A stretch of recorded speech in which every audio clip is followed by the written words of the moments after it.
नमस्कार, मी सोनल तांबे. Global Maharashtra 24 news बुलेटिनमध्ये तुम्हा सर्वांचं स्वागत.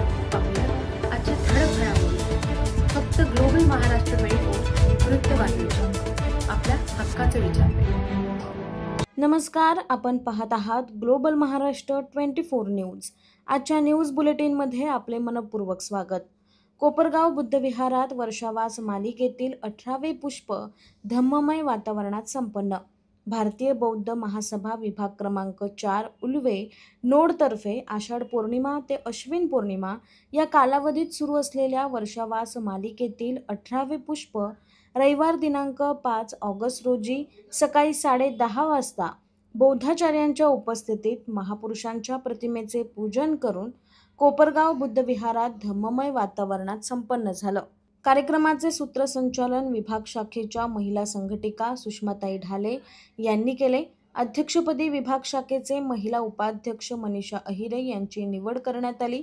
महापुरुषांच्या पूजनाचा मान BT कांबळे गुरुजी, सुनीता कांबळे, आई हेमंत कांबळे, अर्चना हेमंत कांबळे, धनंजय कांबळे, सरस्वती धनंजय कांबळे, आदित्य कांबळे, रिदम कांबळे आणि परिवार यांना मिळाला होता. उपस्थित बौद्धाचार्यांनी बौद्ध संस्कार विधी संपन्न केले.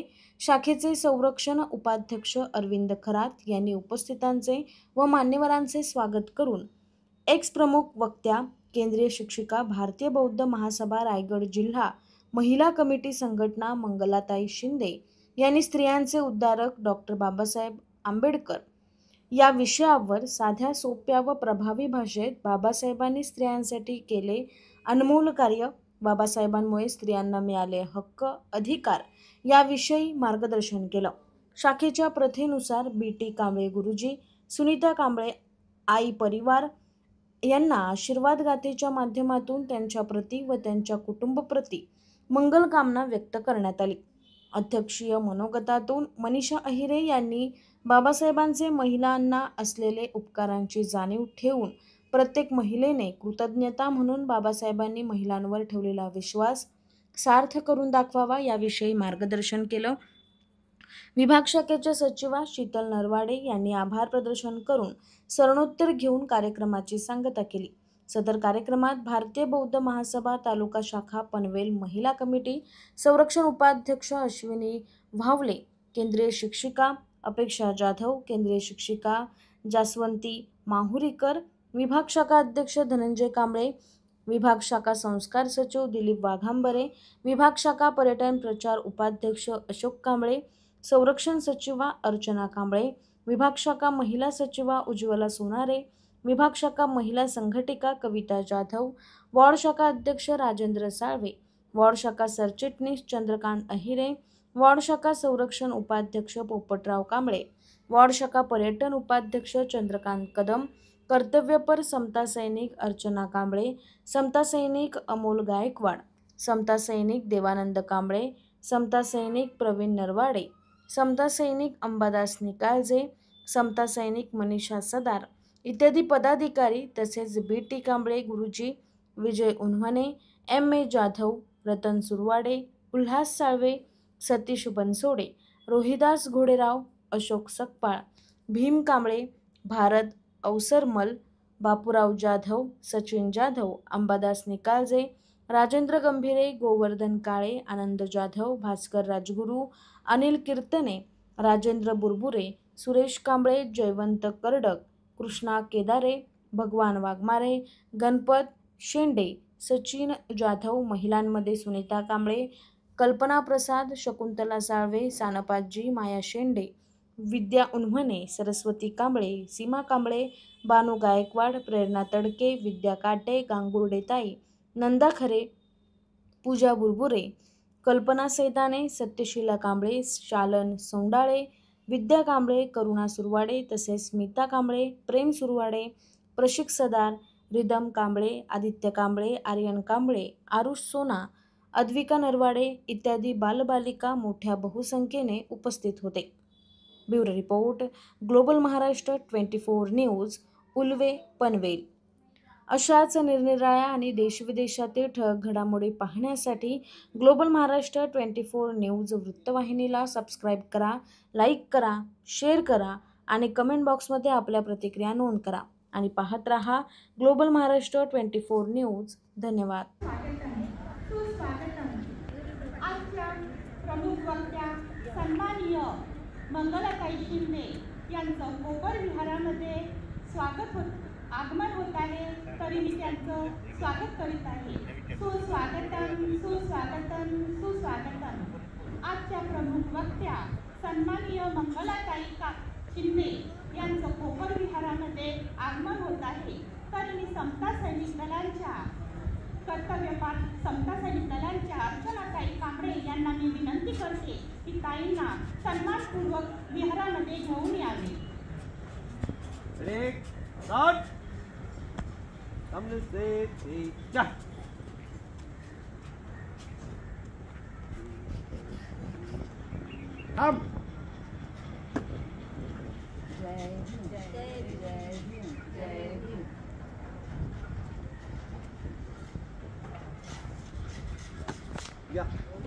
सुस्वागतम सुस्वागतम. आजच्या प्रमुख वक्त्या मंगलाताई शिंदे यांचं कोपर विहारामध्ये आगमन होत आहे. सुस्वागतम सुस्वागतम सुस्वागतम.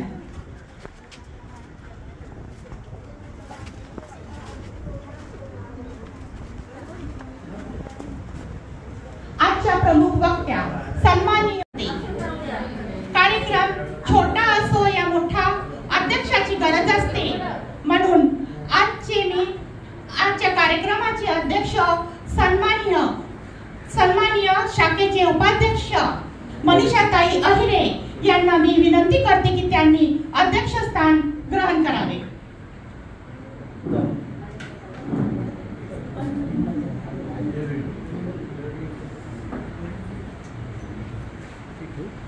सर्वांना सहविनय जय भीम. सर्व महापुरुषांना व मातांना माझा त्रिवार अभिवादन. आताच आलेल्या अध्यक्षपद निवड झालेल्यांना मी सर्वानुमते अनुमोदन देते. धन्यवाद. विश्ववंदनीय महाकारुणी तथागत गौतम बुद्ध, महाराष्ट्राचे आराध्य दैवत छत्रपती शिवाजी महाराज, तुम्हा आम्हाचे मुक्तीदाते परमपूज्य डॉक्टर बाबासाहेब आंबेडकर, तसेच माता रमाई, माता भीमाई, माता सावित्रीबाई फुले यांच्या पवित्र स्मृतीस, त्यागास व कार्यास माझा पंचाल प्रणाम. तसेच तमाम भारतीयांची मातृसंस्था the Buddhist society of India तथा भारतीय बौद्ध महासभा या संस्थेच्या 3ऱ्या राष्ट्रीय अध्यक्षा महाउपासिका मीराताई आंबेडकर यांच्या अश्वगतीने चाललेल्या धम्म कार्यास माझा सविनय जय भीम.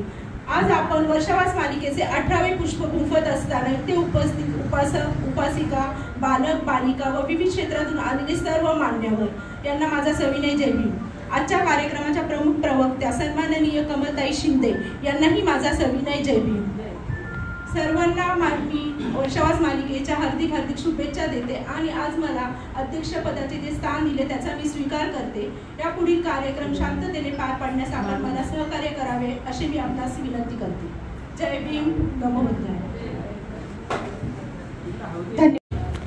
विश्ववंदनीय तथागत भगवान गौतम बुद्ध, स्वराज्याचे संस्थापक छत्रपती शिवाजी महाराज, तुम्हा आम्हाचे मुक्तिदाते, मार्गदाते परमपूज्य डॉक्टर बाबासाहेब आंबेडकर यांच्या विचारांना व यांच्या त्यागाला माझे पंचांग प्रणाम. माता भीमाई, माता रमाई, माता सावित्रीबाई फुले यांच्या त्यागास व यांच्या स्मृतीस माझे त्रिवार अभिवादन.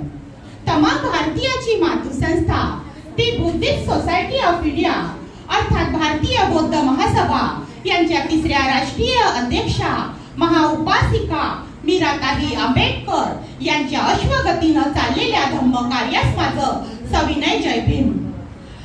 आजच्या प्रमुख वक्त्या सन्माननीय मंगलाताई शिंदे यांनाही माझा सविनय जय भीम. आजच्या कार्यक्रमाची अध्यक्षा मनीषाताई अहिरे यांनाही माझा सविनय जय भीम. इथं उपस्थित सर्व पदाधिकारी, वार्ड शाखेचे आणि शाखेचे पदाधिकारी यांनाही माझा सविनय जय भीम. इथं उपस्थित सर्व केंद्रीय शिक्षिका आणि सर्व समता सैनिक दल, उपस्थित सर्व उपासक, उपासिका, बाल बालिका यांनाही माझा सविनय जय भीम. संस्थेच्या प्रथेप्रमाणे भोजन दान दाते महापुरुषाच्या प्रतिमेचे पूजन होईल. यांना प्रतिमेचे पूजन संस्थेचे दानदाते कांबळे कुटुंबीय यांनी महापुरुषाचे पूजन व त्यांच्या हस्ते बौद्ध संस्कार विधी पार पाडतो। म्हणून मी आजच्या कार्यक्रमाचे प्रमुख प्रवचनकार मंगलाताई शिंदे यांना विनंती करते की महापुरुषाच्या तथागताच्या चरणी यांनी पुष्प अर्पण करावे। बुद्धं नमामि, धम्मं नमामि, संघं नमामि। नमो तस्स भगवतो अरहतो सम्मा सम्बुद्धस्स। नमो तस्स भगवतो अरहतो सम्मा सम्बुद्धस्स। नमो तस्स भगवतो अरहतो सम्मा सम्बुद्धस्स।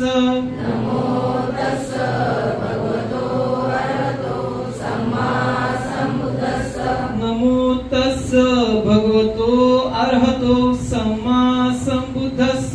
नमो तस्स भगवतो अरहतो सम्मा सम्बुद्धस्स। बुद्धं शरणं गच्छामि, धम्मं शरणं गच्छामि, संघं शरणं गच्छामि,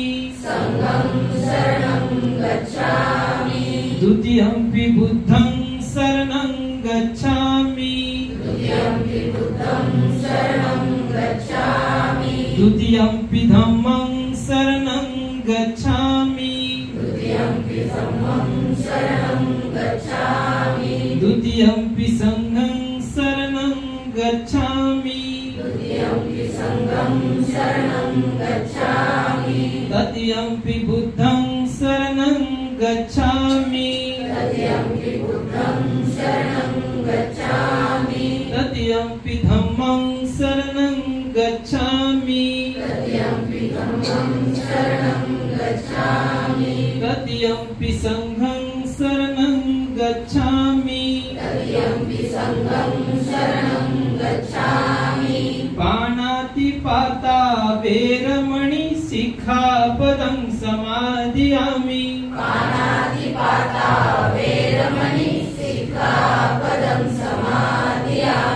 आदिन्नदाना वेरमणि सिक्खापदं समादयामि,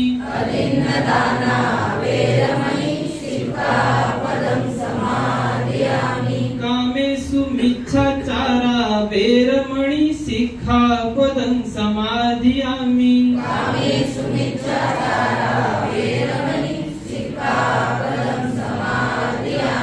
मुसावादा वेरमणि सिक्खापदं समादयामि,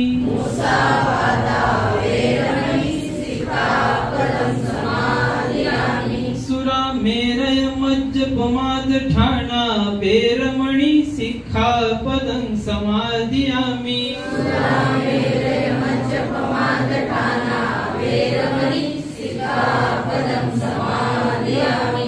साधु साधु साधु।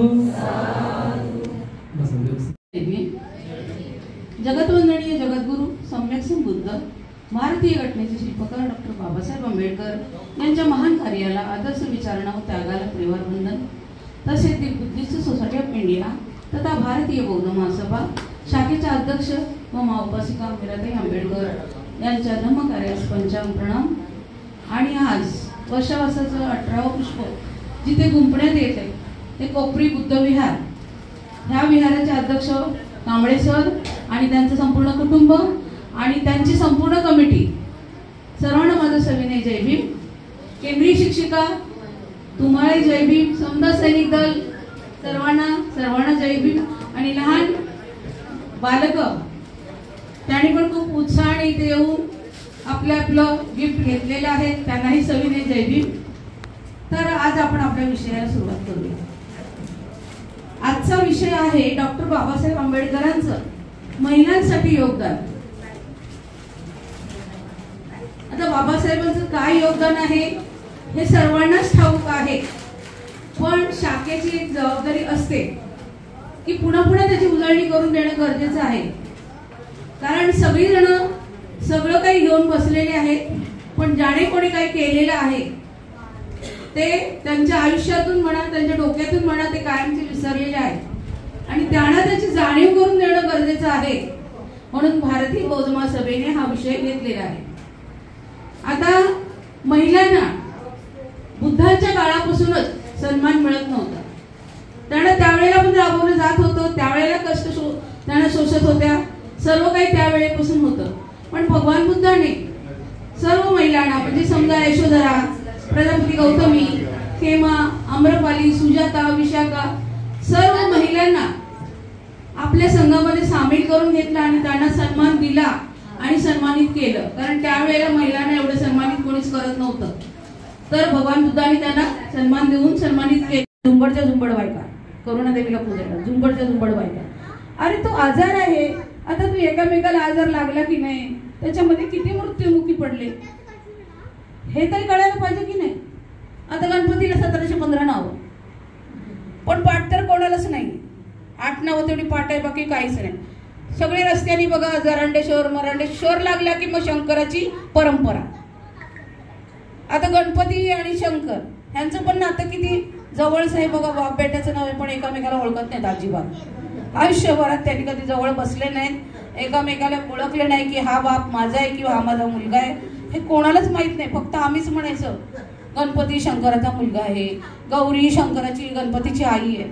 हे फक्त नाते आम्हीच टिकवायचे का? त्यांना तर कळू दे ना ते लोक कोण आहेत ते.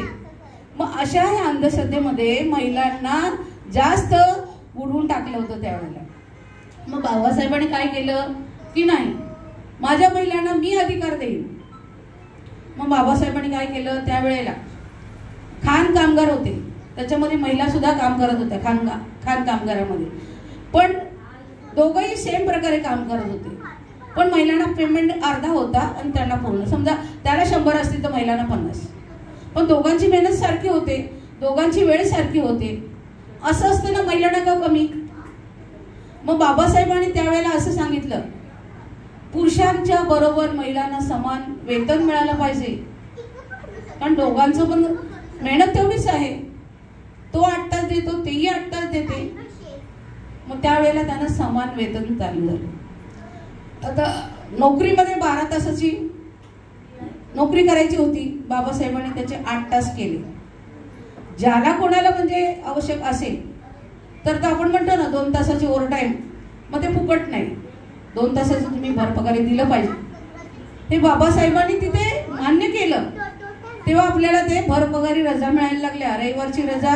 मग 8 दिवस जर माणूस काम करत असेल, त्याचं शरीर आहे, यंत्र नाहीये, मग ते थकत असेल, कधीतरी त्याला आरामाची गरज असेल, मग आठवड्याचा 1 दिवस तरी त्याने आराम केला पाहिजे. म्हणून रविवारची सुट्टी त्यांनी मान्य केली. आता दिवसभर तो सकाळी घरातून जातो, त्याला जायला 2 तास लागतात, तिथून यायला 2 तास लागतात. विटीला काम करणाऱ्या माणसाला समजा, मग त्याला मध्ये टी टाइम झाला पाहिजे की नाही. मग त्याला टी टाइम ठेवला 10-15 मिनिटाचा, ठीक आहे.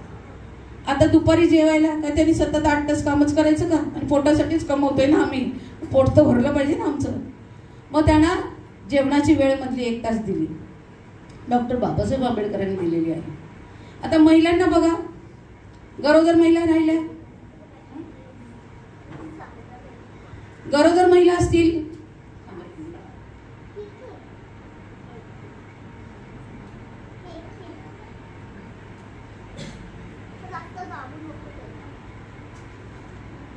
आता गरोदर महिला असतील, डॉक्टर बाबासाहेबांनी काय सांगितलं, महिलाला मुलं देण्याचा अधिकार आहे ना. बाई असेल तर मूल होईल, बाई नसेल तर मूल कुठून होईल. मग बाई जर गरोदर आहे, ती तेवढ्या कामाने थकत असेल की नाही. शेवटी तर तिला जाता सुद्धा येत नाही. बघा एवढ्या ट्रेनच्या डब्यातून काही बायका ट्रेनमध्येच बाळंत झालेले आपण बघतोय. मग त्या बाईची किती हाल होत असते. सकाळी उठून घराचं काम करा की ऑफिसला जाणार, तिथून ती येणार, पुन्हा घरातलं करणार. मग तिला बाळंतपणासाठी अगोदर सुद्धा सुट्टी देणं गरजेचं आहे, ते पण भर पगारी. बाळंत झाल्यानंतर लहान बाळाकडे आईची गरज असते, त्याला दूध पाणी जे काही भरवणार ते आई भरवणार, आईच्या उभीची गरज असते. मग त्याच्यामुळे काय केलं, बाळंतपणानंतर सुद्धा त्या महिलेला सुट्टी लागू केली. बरं आता असं झालंय की महिलांना ठीक आहे, पुरुषांना सुद्धा पॅटर्निटी लिव्ह चालू केलेली आहे, कारण महिलाच किती हे करणार ना. मग समजा माझ्या मुलाची परीक्षा आहे तर तो बाप सुट्टी घेऊ शकतो. एवढ्या सगळ्या सुविधा बाबासाहेबांनी केलेल्या आहेत. महिलांनी एक समजा भावना भीरता होतु गच्छन्तु देवतानता सभे बुद्धा बलपत्ता पक्षकानचे बल करंतनाथ तेज नरक बंधावी सभ्यसो आकाश सट्टा भूमट्टा देवा नाराम इंदका पोयंत अनुमोदित्वा चिरंतु शासन आकाश सट्टा भूमट्टा देवा नाराम इंदका पोयंत अनुमोदित्वा चिरंतु देशर आकाश सट्टा भूमट्टा देवा नागाम हिंदका कुयंत अनुभोदित्वा चिररक्षन्तु त्वपयन्ति सब्बितियो रोगदन्तु सब्बुहिंसन्तु माते भवन्तर्याओ सुखी भवतु सुसुखिया भवतु सब मंगल रक्षन्तु सब देवता सब बुद्धानुभावेन सदा स्वस्ति भवन्तु ते भवतु सब मंगल रक्षन्तु सब देवता सब धर्मानुभावेन सदा स्वस्ति भवतु ते भवतु सब मंगल रक्षन्तु सब देवता सब संघानुभावेन सदा स्वस्ति भवन्तु ते विचितं विचितं तुल्यं क्षेत्रमेव सन्तु सभ्ये परन्तु चित्तसंकल्पात् लोकनारको वेत्ता आयु आरोग्य संपत्ति सुख संपत्तिमेव च तन्तो निवान संपत्ति इमिनाते सन्निधु साधु साधु साधु. जय. धन्यवाद. अखंड विश्वाला शांततेचे संदेश देणारे महाकारुणिक तथागत गौतम बुद्ध, स्वराज्याचे संस्थापक छत्रपती शिवाजी महाराज, तुम्हा आम्हाचे मुक्तीदाते परमपूज्य डॉक्टर बाबासाहेब आंबेडकर, माता रमाई, माता जिजाऊ, माता सावित्रीबाई फुले यांच्या पवित्र स्मृतीस, त्यागास, कार्यास माझा पंचाप्पन्न. तसेच तमाम भारतीयांची मातृसंस्था the Buddhist society of India तथा भारतीय बौद्ध महासभा या संस्थेच्या तृतीय राष्ट्रीय अध्यक्षा महाउपासिका मीराताई आंबेडकर यांच्या जलदगतीने चाललेल्या धम्मकार्यासही माझा सविनय जयभीम. आज आपण वर्षावास मालिकेचे 18वे पुष्प गुंफत असताना आज आपल्याला प्रमुख प्रवक्ता म्हणून कमलताई शिंदे यांनी आपल्याला सुंदर असे मार्गदर्शन केले. त्यांचा नियोजित विषय होता स्त्रियांचे उद्धारकर्ते डॉक्टर बाबासाहेब आंबेडकर. खरंच स्त्रियांचा जर कोणी जास्त विचार केला असेल तर फक्त तो डॉक्टर बाबासाहेब आंबेडकरांनीच केला होता. डॉक्टर बाबासाहेबांचे जर आपण कार्य बघितले तर ते सूर्यासारखे होते. सूर्य जसा कडेकपारीमध्ये सगळीकडे समान उजेड देतो, तसाच डॉक्टर बाबासाहेबांचे कार्यही कुठल्याही एका समाजासाठी नाही तर ते अखंड मानवजातीसाठी होते. त्यामध्ये त्यांनी प्रामुख्याने स्त्रियांवर जास्त प्रकाश टाकला आणि स्त्रियांच्या ज्या सामाजिक समस्या आहेत त्यांवर त्यांचे खूप लक्ष होते. त्यांनी सुरुवातीपासूनच अन्याय कष्ट सहन केले. पूर्वीपासून ते पाहत आलेले होते. माणसाला माणूस म्हणून जगण्याची किंमत नव्हती, त्याहूनही माणसापेक्षाही त्यामध्ये स्त्रियांना त्या पुढेही खूप खालच्या दर्जाचा दर्जा होता.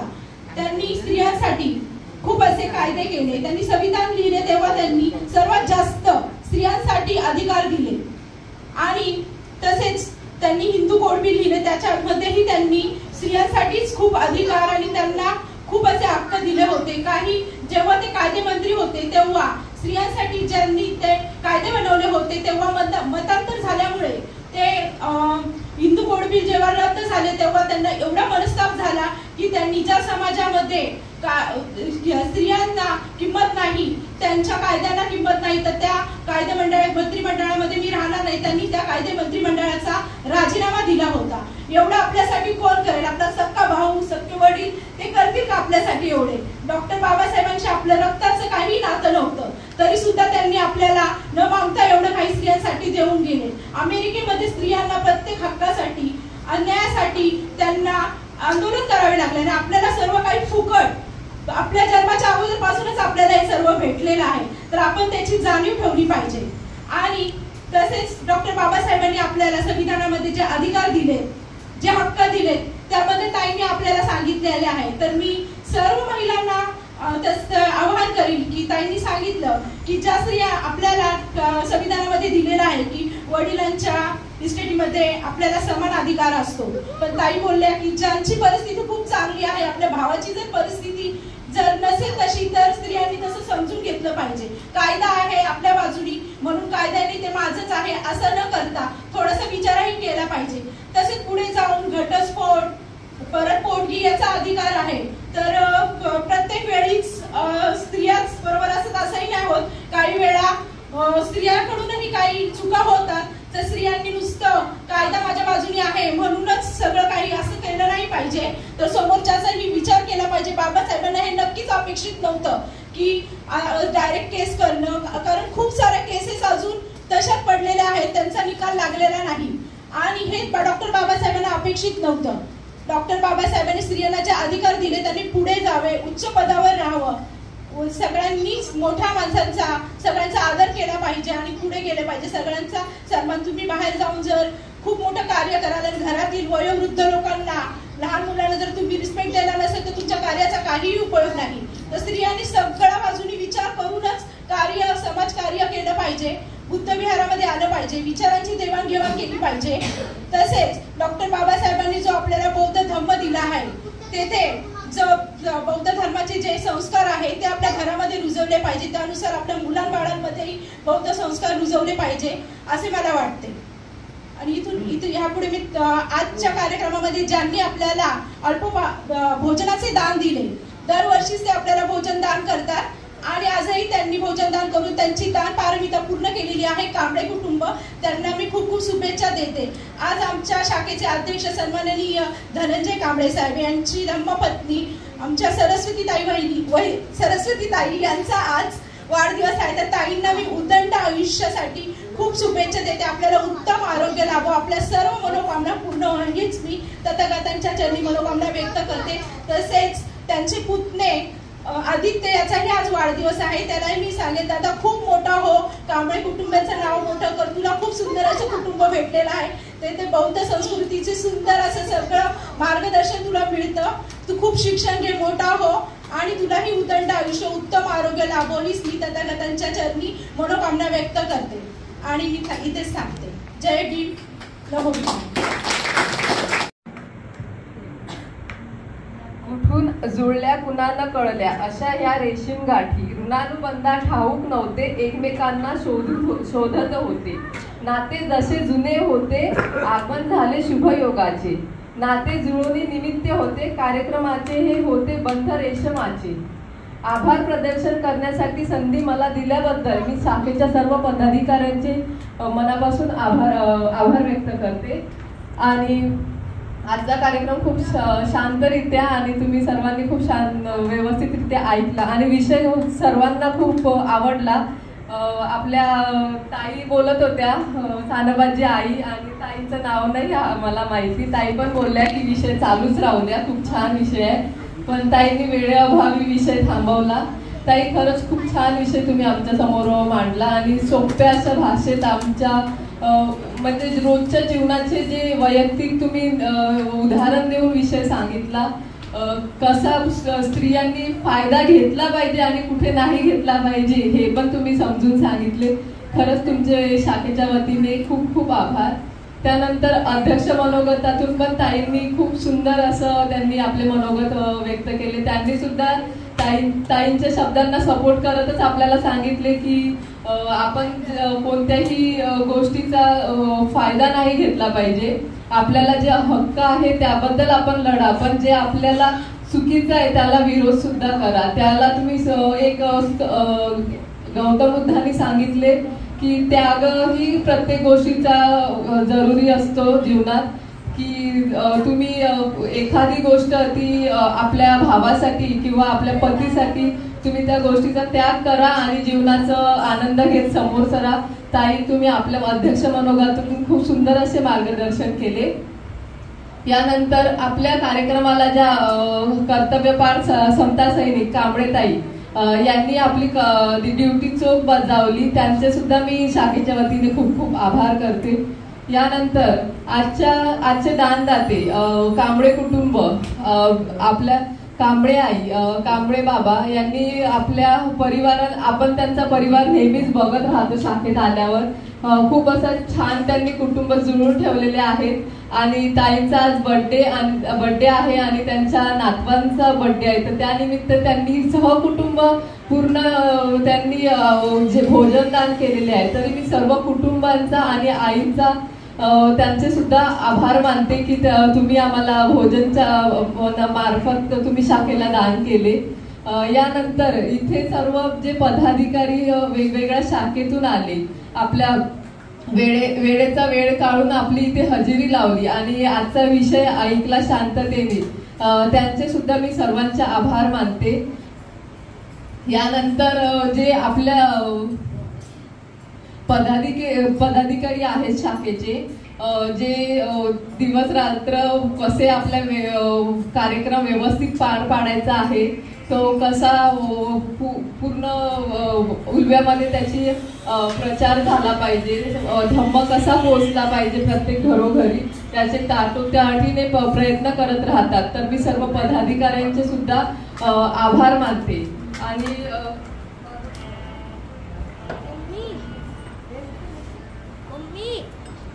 आणि म्हणून सांगते, तुमच्यासारखी चांगली माणसे भेटणे म्हणजे भाग्य असते. पावसाच्या थेंबाने धरती सुगंधी होते आणि सुकते. चांगल्या माणसाच्या संगतीने जीवन आनंदी होते आणि नाते हे घट्ट होते.